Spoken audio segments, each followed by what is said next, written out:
مجلسي هجراوي حيل عمام مكل خال لبدا كورونا فيروس لبدا كورونا فيروس نمكل خال بحدا ميازيها بمنجست زوطة 12 نطبتات زحزة كل سب أبيتو كوف قبل زجدد معصاو أبيات التمرتن هزباو مقعزيان مقاد هزباون هايمونتاون متخابات مدراتن موزافن نطفتات منجستاون بحتاون تكالات زت قال الممرحي أب قبر كابزوع دراسمون حليف الله إذا زينبور ممرحزي زينبور كنتات زمصايو أب علتاوي هيوتن قطباو من نبابرون زيغاتات كمون أب حفشاوي هاجراون تفتات زفترو سخم قليل يكونن بفلاي نابروم أب علتاوي عيون زمركوس زيغاتات أتصقام مخانو رديو إذا هوزي أب هالاون محبراون هيوت حقوسن حزنن هايمونتاو قباتنون ألتاو تصلوا اللو انتخونا ندحنا تهزبن هاجرن اتنكم مراتي نسوت راي بمخانو مسناي كل تصلواتاتو اتوسانه توسيد اللهم كاب هيوت زعب نجر سلازيلا برقز دما كمزا عين السقومتي موساد استدناوغي هاجرات زغفلو زلوا مغزفتي 10 تاشحات زقتل زلو كبيد واغا علتاوين سمعو زينايو نزي زينبورن تنكرن علماو بدوزن مسغار حزب ኤርትራ صنيح ባህሉን ክብርታቱን መሰረት በመግባር መምርሒታት መንግስት ብንቅሓታት ምትግባር ገለና አሽውል ቀን ጥሕሳታት ገዲፍካ ዝምስገን ምትሕባር የርእሎ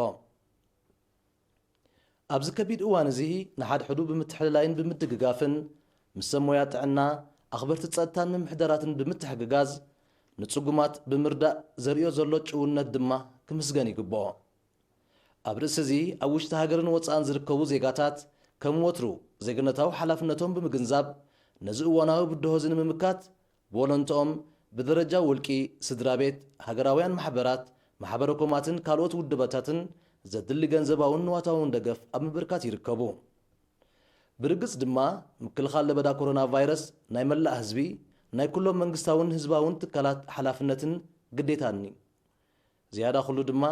ንሰሞያ ጥዕና ዝዓዘዘ ሓላፍነት ዘሰክም እዩ ነዚ ሃገራውን ህዝባውን ሓላፍነት ዝተሰኪሞም ሞያዊ ኣበርክቶም ብልዑል ተወፋይነት ኣብ ምፍጻም ዝርከቡ ኩሎም ሰሞያ ጥዕና ሃገርና እምበር ምስጋና ይግቦም መምርሒታት መንግስቲ ትግባሩ ብምቁፅጻር ድሕነት ህዝብን ምሕላው ለይትን መዓልትን ብልዑል ዲስፕሊን ግቦም ኣብ ምፍጻም ዝርከቡ